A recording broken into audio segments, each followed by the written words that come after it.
Ravi de vous retrouver pour ce nouveau numéro du Dessous des cartes. Nous démarrons cette émission avec cette photo du célèbre marché aux poissons de Marseille sur le Vieux-Port, une institution qui existe depuis le début du XXe siècle.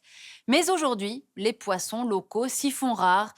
Quelques bars, dorades, rougets, sardines pêchées au large de la côte bleue et des calanques, vendues à la criée. Mais pas de quoi concurrencer le saumon de Norvège, le cabillaud d'Islande ou les crevettes d'Amérique du Sud, dont regorgent désormais, vous le savez, les poissonneries du XXIe siècle. Le secteur de la pêche n'a pas échappé à la mondialisation, il n'a pas échappé non plus à l'industrialisation, dès lors qu'il faut satisfaire une fringale devenue mondiale de sushis et d'oméga 3. Tant pis pour les stocks de la planète qui s'épuisent et les conflits, vous allez voir que cela génère en mer. Vous l'aurez compris, on s'intéresse aujourd'hui à la pêche, une industrie mondialisée. Au nombre de 35 000 espèces, les poissons sont la plus grande famille de vertébrés de la planète.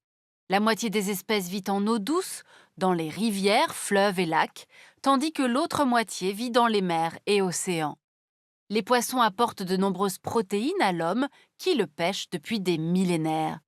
Mais l'essentiel de la pêche concerne en réalité peu d'espèces. 70 d'entre elles concentrent la moitié des captures mondiales. Parmi ces espèces, certaines comme le thon obèse sont menacées d'extinction selon l'Union internationale pour la conservation de la nature, tant la pêche est devenue surpêche depuis 60 ans. Le volume total de pêche est passé de 17,5 millions de tonnes dans les années 1950 à 96 millions de tonnes en 2018. Alors voyons quels sont les poissons principalement capturés. À la première place, on trouve l'anchois du Pérou, avec 7 millions de tonnes pêchées en 2018, suivi par le lieu d'Alaska, 3,4 millions de tonnes, et la bonite rayée, appartenant à la famille du thon, 3,2 millions de tonnes. Cette envolée est évidemment due à un appétit phénoménal pour les poissons, la consommation étant passée de 9 kilos par an et par habitant en 1961 à 20 kilos en 2017. Alors voyons maintenant qui mange le plus de poissons et pourquoi. L'Océanie est la région où la consommation annuelle de poissons est la plus élevée. Un score dû en partie aux habitudes alimentaires des pays concernés, liées à leur environnement géographique, tout comme l'Asie, qui arrive en deuxième position. Viennent ensuite l'Amérique du Nord et l'Europe, qui bénéficient de zones de pêche vastes et fournies et d'un pouvoir d'achat élevé. Viennent enfin l'Amérique latine et les Caraïbes, puis l'Afrique, dont la faible consommation est principalement liée au pouvoir d'achat. Alors à présent, allons plus loin et voyons pourquoi l'augmentation récente de la consommation de poissons est liée à plusieurs facteurs. D'abord parce que depuis les années 1950, l'industrie de la pêche a accru son efficacité par des progrès technologiques considérables. Ainsi, la flotte globale de bateaux de pêche est passée de 1,7 million en 1950 à 4,56 millions en 2018. Et aux côtés de petits chalutiers de 12 mètres, on trouve désormais des monstres de 150 mètres de long, pesant 9 500 tonnes et pratiquant une pêche très destructive. Ces monstres ont également une plus grande autonomie qui leur permet d'accéder à des zones lointaines, notamment dans le Pacifique. Les chalutiers les plus imposants peuvent ramener dans leurs filets plusieurs centaines de tonnes de poissons par jour. Ils sont également équipés de chaînes automatisées qui permettent de préparer, congeler et conditionner les poissons sur place. Et puis, il y a l'amélioration de ce qu'on appelle la chaîne du froid, qui permet une plus grande rapidité de distribution. Ainsi, un cabillaud pêché dans la partie norvégienne de la mer de Barents peut être débarqué et transformé à Boulogne-sur-Mer, puis vendu à Rome en quelques jours. On est bien loin des tonneaux en bois d'autrefois, remplis de cabillots salés. La conséquence de cette évolution pour un poisson comme le cabillaud est catastrophique. L'espèce est aujourd'hui menacée à l'échelle mondiale et ses stocks dégradés ou effondrés dans de larges zones de pêche de la mer du Nord et de l'Atlantique, comme vous pouvez le voir sur la carte. Si le monde entier mange de plus en plus de poissons, c'est aussi parce que les recherches scientifiques ont mis en avant leurs bienfaits nutritionnels, des poissons riches en oméga 3 et préservant des risques cardiovasculaires. Si l'on ajoute à cela un engouement mondial pour les sushis et les sashimi, tous les facteurs ont été réunis pour conduire à une surpêche. Alors voyons maintenant quelles sont les zones les plus impactées par notre fringale de poissons. 87,5% des 96 millions de tonnes de poissons pêchés provient des océans et des mers, contre seulement 12,5% pour les fleuves, rivières et lacs. Les trois zones de pêche les plus exploitées sont le Pacifique Nord-Ouest, le Centre-Ouest et le Sud-Est. Alors voyons maintenant qui sont les plus gros pêcheurs. La Chine, suivie de l'Indonésie, le Pérou, l'Inde, la Russie, les États-Unis et le Vietnam. À eux 7, ces pays représentent la moitié des captures mondiales. Historiquement, la pêche se pratique majoritairement à proximité des côtes. Chaque pays possédant, depuis l'accord de Montego Bay, entré en vigueur en 1994, une zone économique exclusive, soit une bande de 200 miles marins autour de ses côtes, où ses pêcheurs sont libres de pêcher.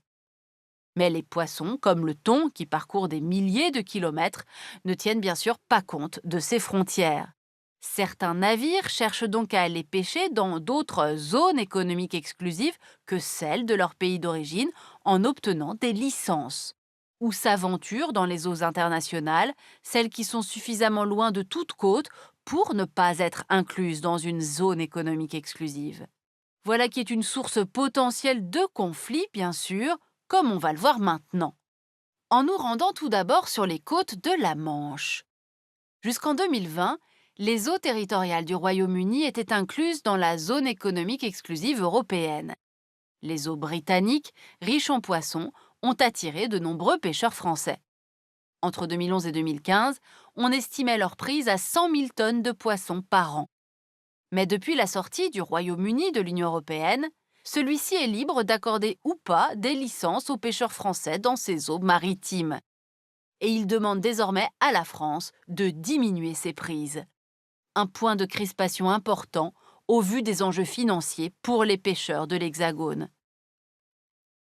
Ces batailles concernant des droits de pêche hors des eaux nationales peuvent prendre des dimensions plus inquiétantes encore lorsqu'il s'agit d'un pays comme la Chine, qui, avec ses 12 500 navires observés en dehors de ses eaux territoriales en 2017-2018, est désormais présente aux quatre coins de la planète. Cet appétit chinois a pris un tour dramatique au Ghana. Entre les licences accordées massivement par des politiques corrompues et la pêche illégale, la présence des navires chinois a entraîné une baisse de 40% des revenus des pêcheurs traditionnels ghanéens depuis le début de ce siècle.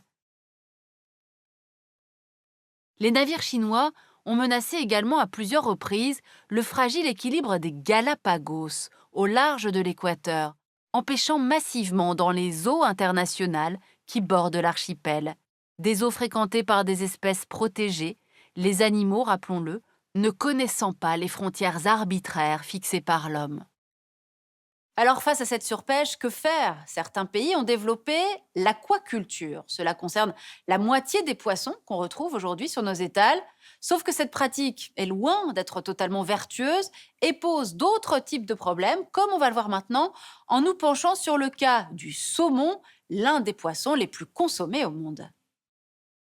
En effet, la consommation mondiale de saumon a triplé depuis les années 1980. Seuls 25% du saumon que nous consommons désormais est un saumon sauvage. Parmi les différentes espèces de saumon, c'est celui de l'Atlantique qui a la préférence des consommateurs. Et c'est la Norvège, pionnière dans le domaine aquacole, qui assure aujourd'hui la moitié de la production mondiale de saumon atlantique d'élevage. Mais elle s'efforce désormais de limiter le nombre de ses fermes, car la pisciculture intensive met en contact des poissons d'élevage stressés, malades, voire traités aux antibiotiques, avec des espèces sauvages qui vivent, elles, dans le milieu naturel.